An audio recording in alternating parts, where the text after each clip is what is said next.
Hello friends, welcome to my channel DIY cooking. இன்றைக்கி நம்ம என்ன பார்க்க போகிறோம் அப்படின்னா கறி தோசை பார்க்க போகிறோம். வாங்க அதை எப்படி செய்யலான்னு பார்க்கலாம். ஒரு பேனில் உங்களுக்கு தேவையான அளவு ஆயில் எடுத்துக்கோங்க.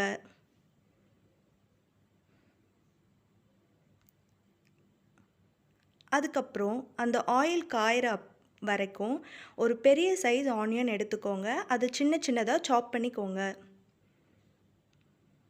அதுக்கப்புறம் அந்த ஆனியனை கடாயில் போட்டு நல்லா வதக்கிக்கலாம். ஆனியன்ஸ் நம்ம எந்த அளவு வதக்குறோமோ அந்த அளவு அது நல்ல டேஸ்ட் கொடுக்கும். இந்த டைமில் ஒரு 2 பச்சை மிளகா குட்டி குட்டியாக சாப் பண்ணி வச்சுக்கோங்க. அதையும் நம்ம இப்போது ஆட் பண்ணிக்கலாம். அதுக்கப்புறம் நல்லா ட்ரை பண்ணிக்கோங்க. அடுத்து கருவேப்பிலை உங்களுக்கு தேவையான அளவு எடுத்து வச்சுக்கோங்க. அது குட்டி குட்டியாக சாப் பண்ணி சேர்த்துக்கோங்க. கருவேப்பிலை நம்ம சாப் பண்ணி போட்டோம் அப்படின்னா நம்ம அதை எடுத்து வைக்க மாட்டோம், நம்ம அப்படியே சாப்பிட்டுக்கலாம். அடுத்து இந்த சைடில் நான் எனக்கு தேவையான அளவு இஞ்சி பூண்டு பேஸ்ட்டை அரைச்சி எடுத்துக்கிட்டேன். இதை நல்லா ஒரு 2 வாட்டி கிளறி விட்ட அப்புறம் அந்த இஞ்சி பூண்டு பேஸ்ட் எடுத்து வச்சுருந்தோம் இல்லையா, அந்த இஞ்சி பூண்டு பேஸ்ட்டை ஆட் பண்ணிக்கோங்க.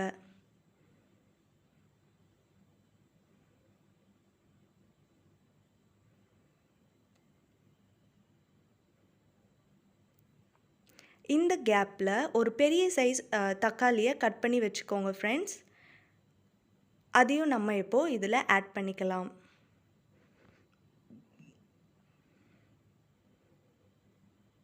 இப்போது இது எல்லாத்தையுமே சேர்த்து நம்ம நல்லா சாட்டே பண்ணிக்கலாம்.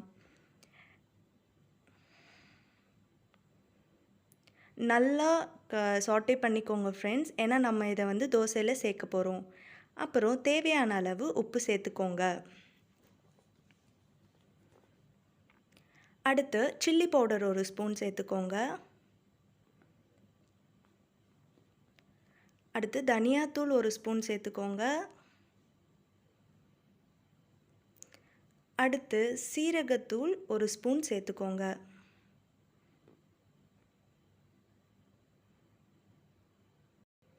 இந்த டைமில் 1/4 ஸ்பூன் மஞ்சத்தூள் சேர்த்துக்கோங்க.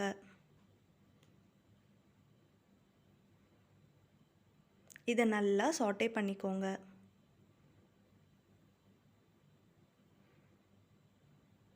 நல்லா இது வெந்திருக்கணும் ஃப்ரெண்ட்ஸ், அப்போ தான் நல்லா வரும்.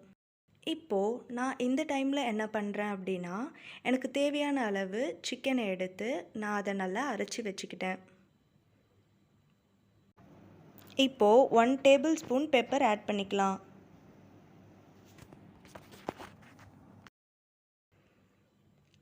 அடுத்து நீங்கள் அரைச்சி வச்ச அந்த சிக்கனை இந்த பேட்டரில் போட்டு நல்லா மிக்ஸ் பண்ணிக்கோங்க ஃப்ரெண்ட்ஸ். அந்த சிக்கன் ஒன்றும் பாதியமாக அரைச்சிக்கோங்க, அப்போ தான் தோசையில் வச்சு சாப்பிடும் போது நல்லா வரும்.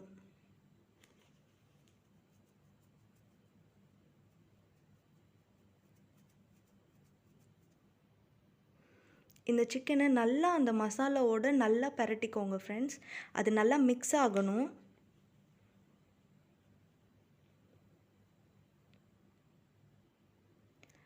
ஓகே, இப்போ நான் நல்லா அந்த சிக்கனையும் அந்த மசாலையும் நல்லா வந்து சேர்த்துட்டேன்.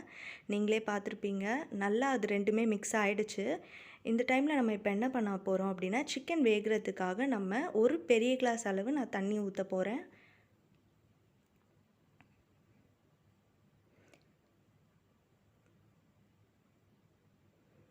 ஒரு பெரிய கிளாஸ் அளவு நான் தண்ணி ஊற்றிட்டேன். இப்போது இதை ஊற்றிட்டு ஒரு நல்லா 2 கிளறிட்டு வச்சுருங்க. ஒரு 2 மினிட்ஸ்க்கு அப்புறம் இதுக்கு நல்லா கிளறிக்கோங்க.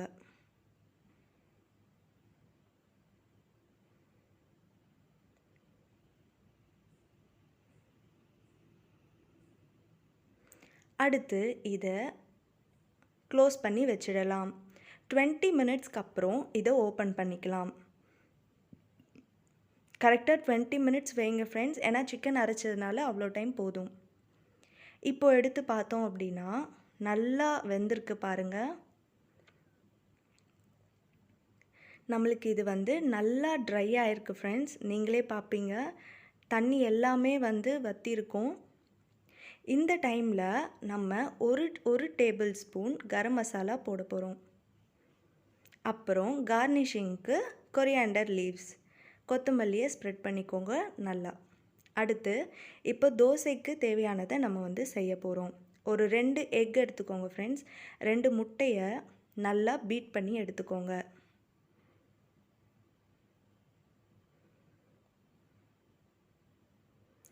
நாலு தோசைக்கு 2 முட்டை போதும் ஃப்ரெண்ட்ஸ். ஸோ 2 முட்டை எடுத்துக்கோங்க.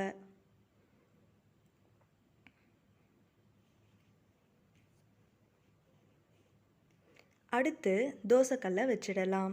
தோசைக்கல்லில் தோசை மாவு உங்களுக்கு எவ்வளோ தேவையோ அந்த அளவு தோசை மாவு ஊற்றிக்கோங்க. ஊற்றிட்டு முட்டையை ஃபுல்லாக ஊற்றாதீங்க, லைட்டாக ஊற்றுங்க. லைட்டாக அங்கங்கே மட்டும் ஊற்றிக்கோங்க, ஃபுல்லாக ஸ்ப்ரெட் பண்ணாதீங்க.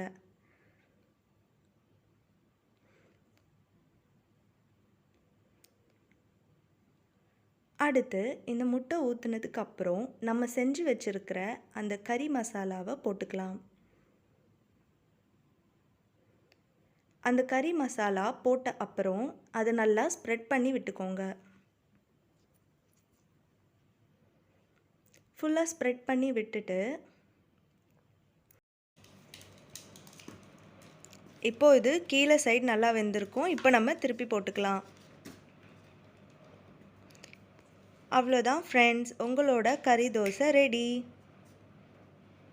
உங்களுக்கு இந்த வீடியோ பிடிச்சிருந்ததுன்னா கண்டிப்பாக லைக் பண்ணுங்கள், சப்ஸ்கிரைப் பண்ணுங்கள், கமெண்ட் பண்ணுங்கள்.